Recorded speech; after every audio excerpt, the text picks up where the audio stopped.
There is an ancient proverb. The pupil is ready, the master will appear. It will take dedication, it will take time. This is Desiré Dubounet welcoming you to Nelson Medicine.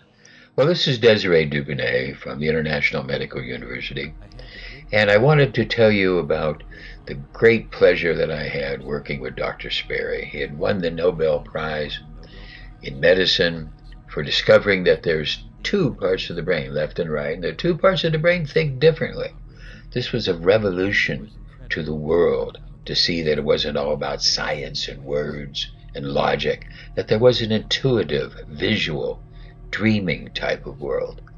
So it was very interesting what was found. And we had great pleasure working together as he had defined many of the ideas of the split brain, and it just started to reshape the world. And so many people, they didn't want to hear it. But in order for me to tell you more about it, here am I, many years ago, lecturing to you on the ideas of the split brain and my experiences with Dr. Sperry. We're going to talk about the right and left brain and basically some of the different research has shown us. In our world, we have an Eastern versus Western culture. And we have inside each and every one of us a right and left brain. And I know that there's a lot of scientists that have to find some way to not accept this, but it is absolutely true. We have a word area of the brain where our words are formed. And this word area, because of its nature of words and the fact that we have to organize ourselves with subject, predicate, object, it imposes a type of time, it imposes a type of logic, a linear type of logic. Whereas the other parts are more gestalt or intuitive in their function. And they're going to be working in different ways that are more what we call in the Eastern type of way, more of a Zen. The Zen Buddhists can appreciate a flower and become one with it, whereas the more scientific brain, the more what we call masculine, feminine brain, the more masculine one wants to always destroy things by its implication. As we see this type of yin and yang principle that can never be completely one, we can never have complete yin or complete yang. There always has to be a little bit of both. But we can see that certain people will pull off to one side towards more yin, not complete yin, or more yang, not complete yang. And some people will become more of this word area. They will become more of this type of linear scientific area. The idea that they want to see repeatability. Everything has to repeat. And I could imagine some scientist one day being trapped by some ancient culture who doesn't know much things, and he's about to be thrown into the boiling oil, and he wants to show them something. So he pulls out, and all he has is one match in his pocket. And he pulls out one match and lights it. And the tribe goes, ooh, wow, oh my God. You know, what a magic man to be able to control fire. And I could see that the high priest of the tribe saying, do it again. I don't believe it. And he only has one match. Certain things don't repeat. In fact, life doesn't repeat. It's only a fallacy when we try to control things in a certain way. We try to limit and set up our experiment for repeatability. And our minds influence the experiment, and we look for that repeatability. Repeatability does not occur at a day-to-day level. Repeatability will occur as we build things, like we said, for building the computer or the television or the book, etc. Things of words, we try to look for that repeatability, that scientific idea of that. Now, this left brain has become more of a masculine thing because basically it's guided by principles of repeatability, it's guided by principles of greed, it's guided by principles of masculinity. It wants to destroy things. Testosterone is a very, very stupid emotion. Testosterone is a very, very stupid hormone producing stupid emotions. This is the type of thing that we're given our science to. And there's more of another side. There's more of an Eastern type of science, more of an intuition that has developed. And we're going to call that more of a female, because it seems to be more of a female type of nature. And this type of system develops a different type of technology. The Sonoy Indians of Malaysia have a dream culture where they discuss their dreams. And by discussing their dreams, they have a very, very good society at a very deep psychological and social level, something that we can't capture because we have this emphasis in our left brain so much. There's a difference here, and in science, the vast majority of our science, etc., has extended into this left brain scientific idea. Whereas the right brain, there is still a science there, an intuition, a development, a recognition, the fractals, the mystic, the idea that one person can affect another, this connectivity, this unconscious, collective unconscious, if you were. These type of ideas are affected in many ways. And the left brain, the scientific side, we're going to call that scientific side because basically the idea of science comes from the Latin word scio, to know. Trying to know, but in a situation where we really get into a very complex system, fractal systems, such as biology, we're deprived of knowing. It's simple laws. It's laws of quantum. It's the laws of fractal. We can't know. We can only make good guesses. The right brain is more of a feel. It is intuitive, and it has recognition factors. These are not to be ignored. These can work together. In developing the technology of the QXCI device, I tried to use both sides of the brain. I tried to develop the femininity inside. I tried to equate that with the masculinity and develop them in such a way to offer a clear-cut type of process that would allow us to have a system of medicine and a system of science using the whole brain, this type of thing. I know that this is very threatening to left brains. And left brains are oftentimes very petty brains because they're very small-minded. They can't accept the intuitive side because it is threatening to their own abilities. If they had these abilities, they would tout them. But oftentimes the petty mind is deprived. The petty mind sees its words and locks in its words.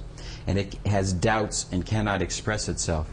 So right and left brain, in order to understand this more fully, I've included, along with the Promorpheus, the book on the subspace consciousness, explaining the subspace more fully, and also explaining right and left, and ancient theories of this, and also some personal descriptions of my own life.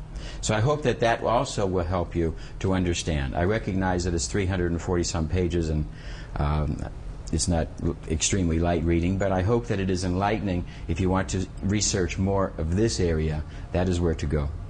Well, that was a long, long time ago. I've changed a little bit. The man who left America to find freedom, who's no longer a man. But I wanted to be able to tell you, you see, Dr. Sperry was the most famous neurologist, neurobiologist in the world for discovering the split brain and all the different factors about it. And then he used to laugh, because he said here he was, this expert, but yet everything that he was ever taught in school about the brain was wrong. He was taught that the brain was basically a synaptic cleft where there was a spark, an electrical spark, where now we know it's a neurotransmitter that is activated through this synaptic cleft. But it's very interesting, because he then showed us that we have to think. We have to think about things, not just take things spoon-fed from our universities, etc. Things are a little different. Things are always a little bit variant. And he had discovered this whole new world of left and right-hand thinking. And that we see it in left-handed people versus right-handed people. There's a difference. And when he cut the brain, he found there was a big difference. People had reacted differently. Somebody who had his brain separated because of epilepsy, split brain. He might say verbally he loves his wife, yet push her away with the left hand. Because there was two ways of thinking, and it started opening everybody's eyes. And it opened my eyes into how do we then deal with the unconscious, and how can we deal with these things better and better. So I wanted to be able to show you a little bit more about the experiments and some other ideas about the split brain. Because the split brain opens us up to cosmological ideas, opens us up to the ideas of psychic phenomena and other different mystical religions. So here's a little bit about some of the research that was done by Sperry. Why do we have a double brain? Dr. R.W. Sperry of the two cerebral hemispheres. One separates the cortex with a retractor, goes down in between the cerebral hemispheres by using a suction technique. Now let's remember that the left hand is governed from the right hemisphere, and you will see that he has absolutely no problem in solving the problem. When the patient tries to solve the problem with his right hand, which is governed from the left hemisphere, we find that he is not. The left brain deals with logic, details, facts, patterns, practicality, science, and math, as the right brain deals with feeling, intuition, symbols, images, risk-taking, philosophy, and religion. With a deliberate push for government-controlled educational curriculums, generation after generation of the youth are being taught to focus only on the facts, figures, and numbers. Repetition is used to train children subconsciously to accept what they're learning. Children aren't rewarded for questioning the validity of the information they receive. They are ridiculed. However, the children who blindly accept the information as true and merely regurgitate the information on command when it is time to take a test, those children go on to become the decision makers in our government, law, medicine, business, and every other occupation with power and prestige. The most detrimental effect of being pushed away from holistic thinking with the full brain into a strictly left brain thought is what is known as the suppression of the feminine. Every male and female have both feminine and masculine qualities. It has nothing to do with man or woman. These are represented by the left and right brain, yin and yang, black and white, light and dark, and most every other duality. Both are vital to our spiritual and physical health. In ancient Egypt, the female was the rightful heir to the throne. The male she chose to marry became pharaoh.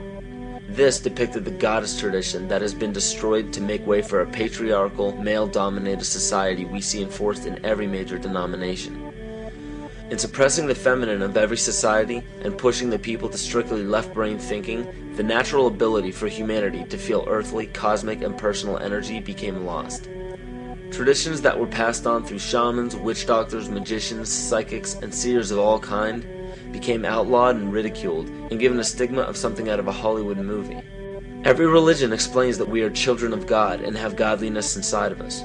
If you erase the anthropomorphized God and understand that God is nothing more than the spiritual web that connects all things, all religious scriptures begin to make much more sense. Our bodies are merely vessels to contain our spirit, to gather experience for the divine mind. This is how evolution is possible. It is scientifically proven that all species are evolving into more complex beings. Innate knowledge or racial memory within all species is the understanding of newborns of all kinds to automatically know specific details and traits that the mother does not have to teach them. Therefore, innate knowledge helps every species naturally evolve towards more complex organisms. Lyle Watson claims that it was a Japanese scientist who observed the 100th monkey effect in 1952. In this observation, he discovered that a certain portion or percentage of monkeys learned or developed a new trait. The knowledge became an innate ability in that species. This is further testimony to a collective consciousness among species. Well, here's a little test for you about whether you're left or right brain dominant. Just take a look at this.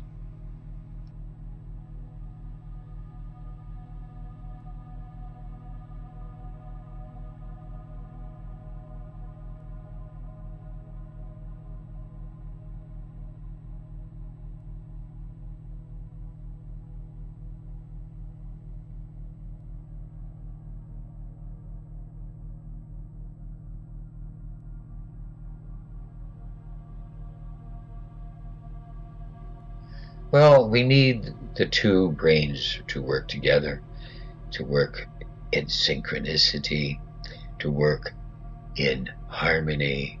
We need all these things. It's very important. And to be able to touch the yin and the yang, to be able to touch the light and the dark, and to recognize that all these things are needed and all these things are possible. So I welcome you now as Desiré Dubounet, having got in touch with my female side and my male side and my right and my left and all these different hemispheres, that now I've been able to offer a new course for you to understand more and to use a new modern medicine that taps into all the different processes in a non-judgmental way. So I hope that you recognize, and I hope that you see that me and my wife Vicky are here to help you. If you have questions, get back to us.